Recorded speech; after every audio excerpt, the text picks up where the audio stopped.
Hello, everyone. Welcome to another episode of my podcast. Today's podcast is going to be on acceptance. And as usual, I'm going to start this podcast off with the quote: God grant me the serenity to accept the things that I cannot change, the courage to change the things that I can, and the wisdom to know the difference. I know that I was going to start today's podcast off with a quote, which is what I usually do, but this is actually a prayer. It's called the serenity prayer. And basically, this serenity prayer could, sum up the whole podcast in and of itself. The serenity prayer is just so deep, and it's just so meaningful when you really sit down and think about it. It's broken up into three main requests. And I feel that if we apply those requests to our lives, or that type of earnestness or yearning for the understanding of life, we could, advance ourselves further in life just by accepting, what is and what we can do and what we can't do. The frailty of being human, is not being all powerful, but we do have some power in our destiny and what happens with our life and within our life. And that largely comes with understanding from studying and researching and listening to podcasts and stuff like this. Acceptance starts in the mind. Like, you have to be in the right headspace for this type of process to happen. Like, the person that was making this prayer, that created this prayer, was in the type of mind frame that, life is largely out of my control. But, grant me the serenity to accept the things that I cannot change, the courage to change things that I can, and the wisdom to know the difference. Instead of trying to fight that battle where we're steadily trying to change things that we can't change, why don't we, take that energy and put it into the battle of fighting the things that we can change? But that comes with wisdom, which is why this person asked for wisdom specifically. So serenity is a state of being calm, peaceful, and untroubled. You have to consciously decide that this is what you want for yourself. Because a lot of us say that we want to have peace in our lives, but we live, lives that kind of welcome or usher in drama. So you got to be in that mindset again. And this all comes with growth. Like, some of us, when we were younger, like in our teenage years and stuff like that, like, we may have been at that mature state of mind to be in this place, especially if you were deep in church and stuff like that. Maybe because of your faith, it allowed you to be in this mindset, or to be like in this thinking capacity. But for those who may not have had a spiritual religious background or grounding, or some type of moral or ethical foundation, they were kind of just living life like a lot of people often do.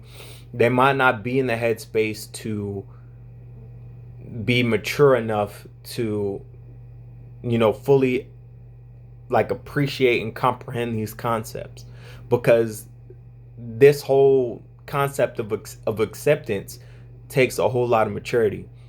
Because when we're younger, things may not be for us, and it might not be our time, or it might not be the place.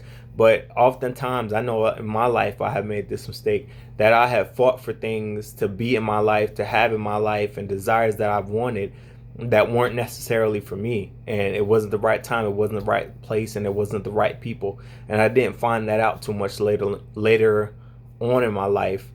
But they say, youth is wasted on the young. That's what old people say. I didn't quite get it at first, but with age comes wisdom. And a lot of old people say, or older people, more mature people say, if I knew then what I knew now, I would be in a totally different space. And maturity isn't something that you can rush upon somebody. It's something that you got to kind of grow into. It's not something like you can look at somebody and be like, you need to be more mature, and they'll switch just flips, and they'll automatically be in the right headspace and on the right track. And it takes grooming, to become a mature person, to become a mature individual. It's something that you got to willingly want to go into. It's nothing that somebody can push you into. Unfortunately, circumstances can push you into being more mature, but it's not something that somebody else can push you into. It's largely done on accord of your own actions and as a result of your own decisions. A lot of the stress that we encounter in life comes from emotions or thoughts in reference to things that we cannot change or control. We do have control over our life, and it all begins in our mind. The thoughts, our actions that we take, everything is in life is based on, you know, action and consequence. Because of this action you took, this consequence came into being. And that applies to most of life, and there's not all of life, and of course there are some exceptions, where things are just out of your control. Things happen that are beyond you, beyond your understanding, and stuff like that. But one of the things that we do control, or we can control, is the stress level in our lives. And stress is something that I feel like a lot of people definitely do face nowadays, and have a problem with being stressed out at work, stressed out at home, just stress. And one of the ways that we can lower the stress that we feel in life is to conceptualize things, like what can I change and what can I change, and divert that energy that you're trying to put into things that you cannot change, and focus it on things that you can change. And the one thing that you'll always be able to change is yourself. If you can change yourself, then it can have a big impact on the outside environment. Because as I've discussed in other podcasts, the one constant in every situation is going to be you. The one constant in every problem that you face in life is going to be you. You're always going to be present in your own problems, in your own situations. So, in large part in life, we should try to focus on changing ourselves as opposed to changing our outside circumstances. Because in changing ourselves, we can then have a positive effect on our outside circumstances.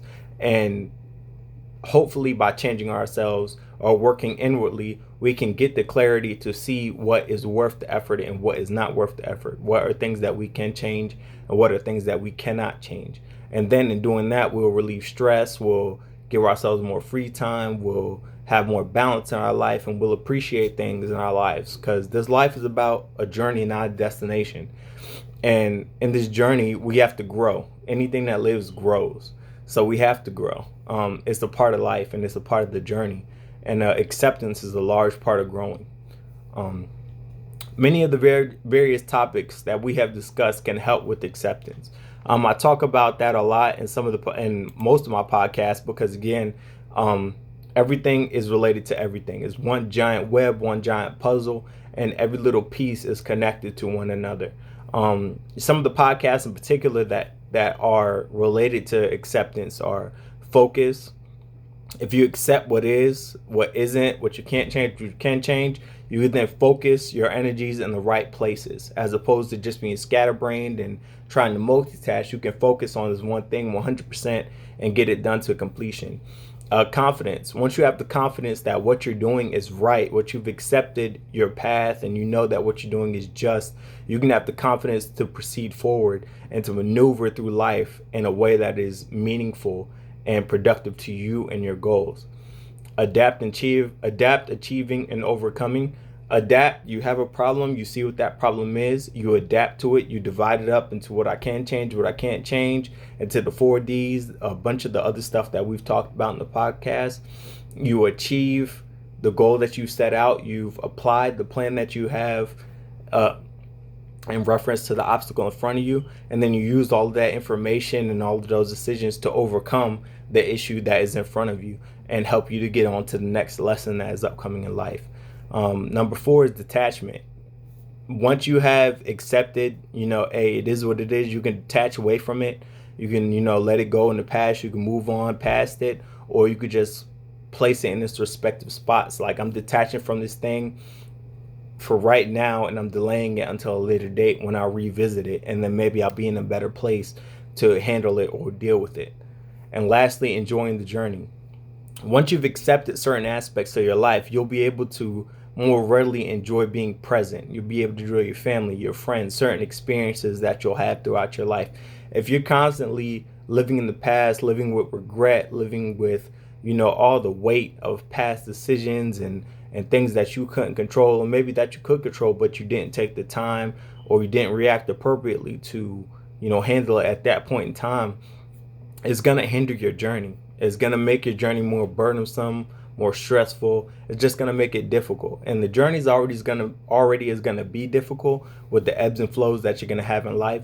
So there's no need for us to make it more difficult or harder on ourselves. Let's make it easier on ourselves. Let's learn, let's do research, let's find out how we can better ourselves, and then apply it to whatever we're facing, and get past and overcome it. Go through it with grace. Something that helps me in times of difficulty is putting things into perspectives. I can't change the past, the future hasn't happened yet, and the present is all I have. So when I get into those times in my life when I kind of look back over the past, like, man, I wish I would have done this better, or I wish I would have done this different, or I wish I would have tried harder here, or I hope the future's better, or whatever or whatnot. I put things into perspective. I just accept things as they are. And the simple fact of the matter is that I can't do anything about the past. The past has already passed, and there's nothing I could do to go back to change it, to impact it, or anything like that. It's done. It as a matter of fact, it no longer exists in time, because the only time that exists is the present, because this is the only thing that we can have an impact on. I know, as far as like speaking of time in a whole like essence or being, there's the past, the present, and the future, but really the only thing that we're able to focus on, or we're able to do something with, is the present. And the future hasn't happened yet, but by being present and actively working on ourselves, on our future, on our goals in the present, we directly impact the future. So really all we have is the present. And something that helps me out is when I just put that into perspective. I get hard on myself. I'm my own worst critic. People can say whatever they want to, but as soon as I start, replaying it over in my head, I'm my own worst critic. So this is something I practice often. I just conceptualize things and put things into their boxes, and I just come down to the base principle that there's nothing I could do about the past. The future hasn't happened yet. And the present is all I have to work with. So let me get to working. And that usually helps me out. It may help you out, it may not, but life is all about finding little tips and tricks to apply the things we talk about to your life, so that it'll help you be as successful as you can be in the time that you have given to be on this earth. So what can also help is if we use the 4 Ds to put things in perspective. Now, the 4 Ds that we talked about in the last podcast were used in order to, conceptualize things or compartmentalize things into ways that you're going to handle them, or what you're going to do in reference to them. You can either do them actively, you can complete them, you can delay them, you can delegate them, or you can drop them. Those are the 4 Ds. So, but you can also, characterize or categorize other things in your life. You don't have to strictly apply it only to making decisions and, how you're going to handle things. You can also use it in other parts of your life. So for instance, something I wrote out, or just some examples I have for the 4 Ds are, can I do something about this? Yes or no. This is in reference to acceptance.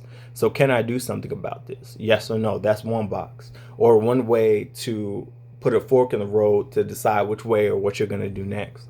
So can I do something about this? Yes or no. Number 2, can someone else do something about this? Like, is this something that I can get help on? Is there somebody that can, help me through this journey, or this hiccup or speed bump that I'm having in life? Can I seek like a pastor, a mentor, a teacher, somebody that can help me get through this? Or is there somebody that can handle this, all together? Like, can I take this weight off of my shoulders and give it to somebody else instead of me holding it? Maybe somebody who's better qualified at this point in time. Can I put this off to a later date? Like, would it be beneficial for me to just delay this to a different time, a different place where I'm better situated to handle this, instead of just right now when I have so much on my plate, or when I have other things that I'm capable of accomplishing right now? And can I just drop this? Like, is it even worth the energy? Should I just drop this stuff altogether and not even worried about it until a later date? And that's how we can apply the 4 Ds in a more flexible concept. I want you to think of it as rigid, that it only I'm getting tongue twisted. I don't want you to think that is so rigid that it only applies to time management.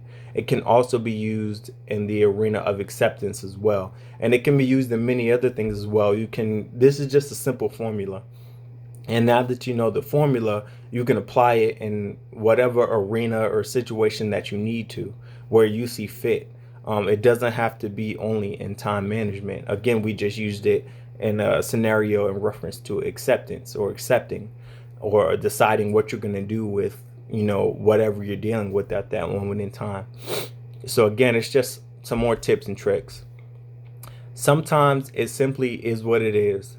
I don't say that in reference to surrendering and not giving effort. So when I say it is what it is, like, you just have to, there's some things in life that, that's just what it is. It is what it is. Like, if you're going in a relationship, if you're a part of a relationship, things didn't work out, even though you put your best foot forward, things just didn't work out.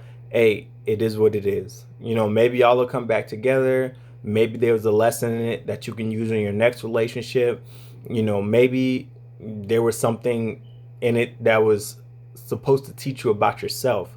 It doesn't mean that you're not supposed to give effort. Like, oh, I'm going to fail anyway, so it is what it is. I'm just here. No, there's always something you can do, but it is what it is just a conceptualization that you can put on a scenario that, hey, it is what it is. But regardless of that fact, I'm still going to give effort. I'm still going to apply myself, and I'm still going to find the lesson in this so that I could come out a better person instead of just being at the same place I am or further back. Those are the two scenarios that you don't want. You don't want to be the same person that you were after going through something, and you don't want to be worse for going through it. You want to be better, progressively better. And even if it's incremental, even if it's like a small amount, you're still better than you were yesterday. And it's all about progress. We talked about interest and how, compounding interest is one of the greatest phenomena on this earth. Usually it's mentioned in a financial sphere, but it also goes for self-development. You don't have to make large sweeping changes. You can make small progressive changes towards your destiny, towards your future, towards your goal. And that compounding over time will develop you into being the person that you need to be. Like, if you read some of these autobiographies or biographies, like on Rockefeller and some of these magnates, they started doing stuff when they were children.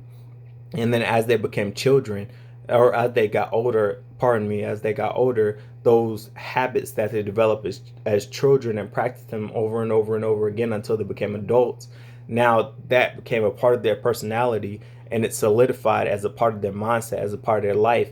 But it was compounding. It wasn't something that just woke up one day and was like, hey, I'm going to do this, and it just worked out for them and stuff like that.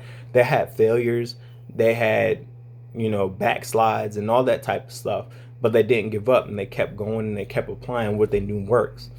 And that's how they got to where they were. There may exist times in life where you may come from a difficult set of circumstances. The cards may be stacked against you, and things may seem unfair. But regardless of that, we have to accept that it is what it is and do what we got to do. It doesn't matter where you came from, how you were brought up, what you don't have, what you do have, who you didn't have in your life. All of that stuff doesn't matter. Personally, just sharing my story, and this is no fault of my mom's or anything like that, but it is the life that we live. So when I was conceived, my father decided that he didn't want to play a part in my life at all from the beginning, from the jump. So when I was born, I didn't know my father. He wasn't there, none of that stuff. But I had a loving family who supported me and cared for me as I grew up. So I never had my father in my life. And I could have harbored that resentment. I could have harbored that hate. I could have harbored that anger, and it could have turned into something very, very ugly, and it could have made me make some bad decisions because it would have, manifested himself in other outlets.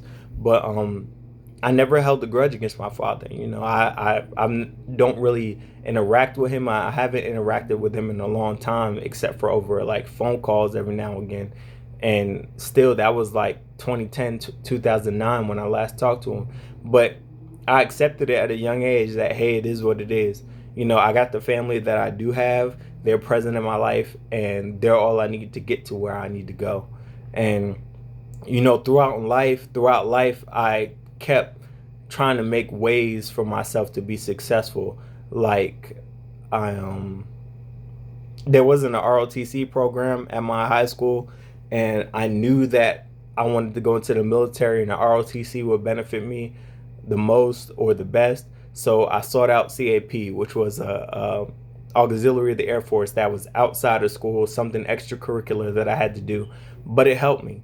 And then I went to military boarding school, military college, joined, all of that stuff. But again, the power of compounding, and it all started with accepting, this is where I am. I'm not different from a lot of other people who I went to school with and who I was friends with, who were in similar circumstances, and they made some choices based on their understanding of situations and how the world was. And I made some choices the way I understood the world and my situation to be. And we are where we are today because of those situations and because of what we decided to accept as true at a young age.